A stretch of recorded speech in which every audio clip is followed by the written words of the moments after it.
آپ کو یہ کھیل پتا ہوتا ہے؟ مطلب کافی ساری اب بعد میں آپ سوچتے ہیں ہائنڈ سائٹ میں کہ نہیں ہائنڈ سائٹ میں تو ان کے کھیل کو پہلے سے جانتا ہوں. اب کیا کھیل کھیل رہے ہیں؟ اب وہ کھیل کھیل رہے ہیں جو زرداری صاحب اور یوسف رضا کے درمیان ہے. یہ کھیل چل رہا ہے ابھی.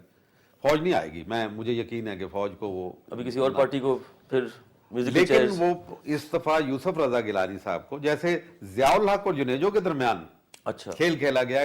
جنیجو کو کہا گیا بھائی ہمیں جمہوریت چاہیے, اس کی وردی شردی فارغ کرو اس کو, اور ان کو کہا گیا کہ ان کو نہیں, وہ ضیاء الحق پکڑ گیا, زور پکڑ وہاں گیا, پہ ضیاء الحق ان کو سمجھتا تھا, اس نے اٹھا کے اس کے پہلے ہی فیصلہ کر دیا. اب یہ وہی کھیل کھیل رہے ہیں دوبارہ, وہی انکریجمنٹ کر رہے ہیں. جو ہے وہ ہونے والا ہے. اچھا ایک وہ نہیں کہوں گا میں, پارلیمنٹ کی طاقت اگر واپس لوٹ آتی ہے اس کے پاس تو یہ تو پریزیڈنٹ ویک ہو جائے گا, کیونکہ اس وقت تو پارلیمنٹ نہیں تھی نا. 1988 میں ہمارا المیہ یہ تھا کہ پارلیمنٹ نہیں تھی. صحیح, اگر پارلیمنٹ موجود ہوتی, ضیاء الحق صاحب پارلیمنٹ کو برخاست نہ کرتے تو پھر معاملات بہت سہل انداز میں چلائے جا سکتے تھے, اور ہو سکتا ہے کہ ان کا جہاز کا حادثہ بھی نہ ہوتا.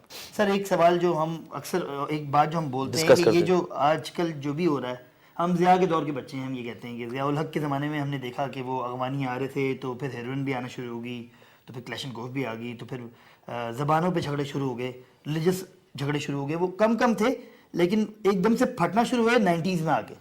صحیح ہے, تو ضیاء صاحب کو بلیم کر سکتے ہیں ہر چیز پہ, جو بیج بویا اس کا درخت جو اب نکل. دیکھیں یہ تو جہاں جنگیں لڑی جاتی ہیں نا, اور اتنی بڑی جنگ لڑی گئی, ایک سپر پاور کے خلاف جنگ لڑی گئی, تو اس کے فال آؤٹ ہوتے ہیں, لیکن کیا اس کو سنبھالا نہیں جاتا بعد میں؟ کیا یورپ میں جنگیں نہیں لڑی گئی؟ پہلی جنگ عظیم, دوسری جنگ عظیم, بہت بڑی طویل عرصے تک پھیلی ہوئی جنگیں, بلکہ ایک 100 سال کی جنگیں لڑی گئی وہاں پہ یورپ کے اندر.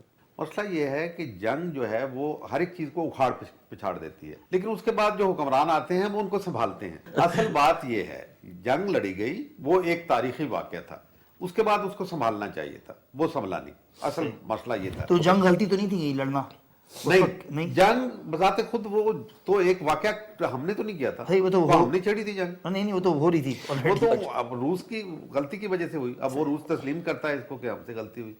اس کا سب سے زیادہ نقصان کس کو ہوا؟ روس کو ہوا نا, ٹکڑے ٹکڑے ہو گیا. سر یہ ممبئی اٹیکس برباد ہو گیا. یہ جو ممبئی اٹیکس ہیں اجمل کا صاحب, یہ ان کو کیا 9/11 بول سکتے ہیں, یا یہ جو پیچھے پڑے میں یہ ایسے دیکھیں آپ, وہ آج کل انہوں نے جان دے دیا جی, کیونکہ ہالبروک صاحب آئے ہوئے تھے, اور ہالبروک صاحب چاہتے ہیں کہ وہاں کانگریس حکومت کو ناکامی نہ ہو.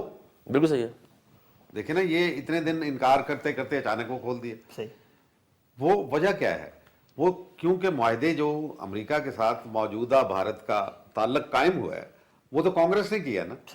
کیونکہ سونیا گاندھی وہ کال کر رہی ہیں, سونیا گاندھی اٹیلین ہیں, کرسچین ہیں, ان کا آپس میں ایک نیکسس ہے, ان کے اوپر ان کو پورا اعتماد ہے. مقابلے میں کون ہے؟ بی جے پی جو ہے وہ فنڈامنٹلسٹ کی اگر جنگ لڑ رہے ہیں تو بی جے پی ہم سے بھی زیادہ فنڈامنٹلسٹ. بالکل صحیح, بالکل صحیح.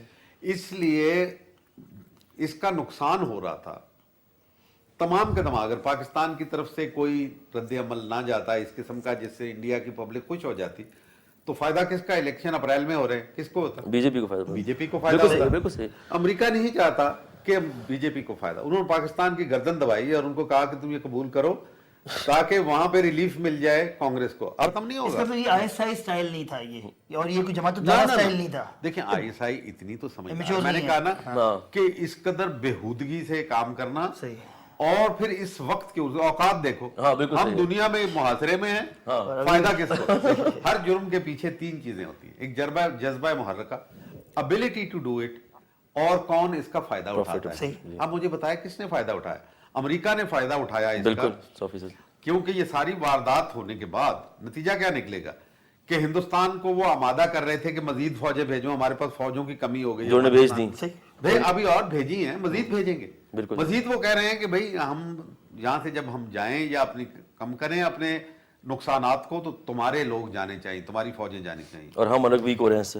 انڈیا کی 26 انٹیلیجنس ڈیٹیچمنٹ جو ہیں ڈیورنٹ لائن ہمارے بارڈر کے ساتھ بیٹھی ہوئی ہیں.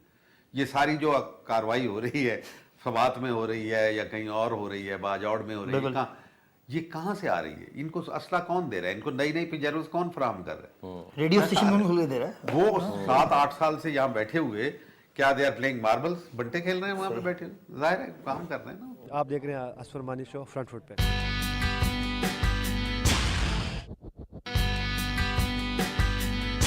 سر یہ جماعت الدعوہ پہ جو اٹیک ہوا تھا یا جماعت الدعوہ پہ جو الزام لگا یا ان کے بند کرنے آفیسز، جماعت 8 کراچی میں پکڑے گئے ہیں لوگ، یہ کس بیسس پہ کر رہے ہیں یہ پاکستان کا؟ جماعت الدعوہ کا کیس جو تھا کچھ اور ہے وہ تو جون سے چل رہا تھا، صحیح، اور انہوں نے کہا تھا ان کے اوپر سینکشن لگاؤ جماعت الدعوہ کے اوپر. جو وجہ یہ ہے کہ این جی اوز کا انہوں نے جال پھیلایا ہوا ہے یہاں پہ.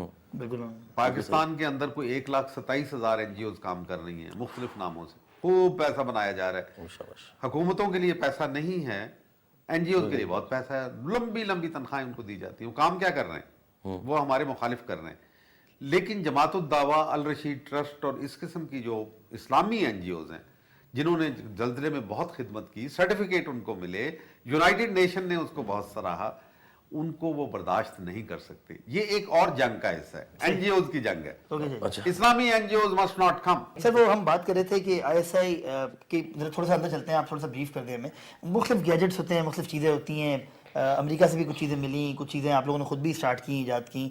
چلیں افغان وار کو بھی سائڈ میں نے ایک ٹیکنیکل سپورٹ ونگ ایک بنایا تھا وہاں پہ، اوکے، اس کو باقاعدہ فارملائز کیا تھا. تو اللہ کے فضل سے ٹیکنیکلی بھی اور دوسرے اعتبار سے بھی آئی ایس آئی ایک بہت مؤثر، اور اسی لیے آنکھوں میں کھٹکتی ہے پاکستان کے دشمنوں کی، باہر بھی اور اندر بھی بہت کھٹکتی ہے. سر آپ لوگ ہر چیز تو آپ کے پاس ہوتی ہے، مووی پہ، ویڈیو پہ، فلاں پہ؟ نہیں وہ سب کچھ ہوتے ہیں ہمارے پاس. وہ تو دیکھیں نا، سب سے زیادہ جس میں امریکہ کمزور ہے وہ ہے ہیومن انٹیلیجنس. اب انڈیا کے پاس ہمارے پاس ایسے آدمی ہیں کہ جو دستخط ہونے سے پہلے، سیاہی خشک ہونے سے پہلے ڈاکومنٹ ہمارے پاس آ جاتے. بہت اللہ. سر آپ کو دیکھ کے لگ رہا ہے مشرف صاحب کافی امپریس تھے آپ سے، آپ کے ڈیمینر سے. میں تو ان کا رول ماڈل تھا، بتا تو رہے، میں تو ان کا رول ماڈل تھا، ان کا استاد تھا. میری تو وہ ڈاکٹرین کے اوپر ہمیشہ کام کیا کرتے تھے، تو سکھایا نہیں. لیکن ہماری خفگی اسی سے ہوئی کہ بھائی آپ نے غلط فیصلہ کر ڈالا. کیوں دب گئے سر؟ وہ کیوں دب گئے امریکہ کے نیچے؟ کیا وجہ کیا ہے؟ یار یہ میرے لیے بھی بہت ہی ایک اچھا ہے، کیونکہ میں اس کو ایک سمجھتا تھا کہ ایک مضبوط سپاہی ہے، اچھا سپاہی ہے، اس میں کوئی خوبیاں ہیں. ہمیں یہ تو نہیں ہے کہ بعد میں آ کے کچھ جو اب سنتے ہیں سوشل گوسپ بھی ہے بہت سی ان کے ذات کے ساتھ. تو میں سچی بات ہے کہ میں اور طرح کا آدمی ہوں، تو مجھے میں تھوڑا اگنور کرتا ہوں ان چیزوں کو، کیونکہ میں نے ان کے اوپر 2 رپورٹ لکھی ہیں، بہت اچھی رپورٹ لکھی ہیں، خود انہوں نے مجھے بتایا اب آپ کو کیا ہو گیا، آپ یہ کرتے ہیں بہت. تو میں نے کہا بھائی میرے ساتھ کچھ نہیں ہوگا، تمہارے ساتھ جو کچھ ہوا ہے. سر یہ بتائیں کہ یہ جرنلسٹ جو ہیں، کیا نام، پولیٹیکل پارٹیز پہ بھی آتے ہیں. حامد میر نے ایک انٹرویو لے لیا اسامہ بن لادن کا، یہ کیسے ممکن ہے؟ کیا طریقہ کار ہوگا ایسے آپ کے جو دماغ میں آتا ہوگا؟ مجھے دیکھیں وہ جو اسامہ بن لادن، میں نے اس وقت بھی بیان کیا تھا، میرا خیال ہے حامد میر کے ساتھ دھوکہ ہوا، کیونکہ میں نے اسامہ بن لادن کو دیکھا ہے. انہوں نے یہ سارا ارینج کیا گیا ان کے لیے کہ بھئی وہ اسامہ بن لادن یہ کہہ رہا ہے، وہ کہہ رہا ہے، تاکہ ایویڈنس بنائے. یہ اسامہ بن لادن اتنے قد کا نہیں ہے جو اس میں نے دیکھا. اس کا ڈرون فیس ہے اسامہ بن لادن کا، ایکچوئل جو ہے اس کے ہائی چیک بونز ہیں. مجھے یہی سوال یہی تھا کہ کیا وہ فیک تھے؟ فیک، بالکل فیک تھے وہ، جو بہت سے لوگ یہ کہتے بھی ہیں. میرا خیال ہے کہ وہ اندھیرے میں دکھایا گیا. اچھا. اور میرا خیال ہے حامد میر بیچارے کو درا سے تو نہیں ہو گیا، سائڈ سے تو نہیں، آنکھیں بند کر کے لے گیا اور پھر وہ کیا وہ ڈرامہ. جارج بش نے صرف ایک دفعہ وہ دکھائی، اس وقت اس کو بھی اندازہ ہو گیا کہ مجھے یاد ہے کہ یہ غالباً 9 نومبر کو دکھائی گئی 2001 کو، اور اس کے بعد ڈرائیو کر دی گئی. اس کا اب ویب سائٹ پہ بھی نہیں ملے گی آپ کو. کبھی اس نے خود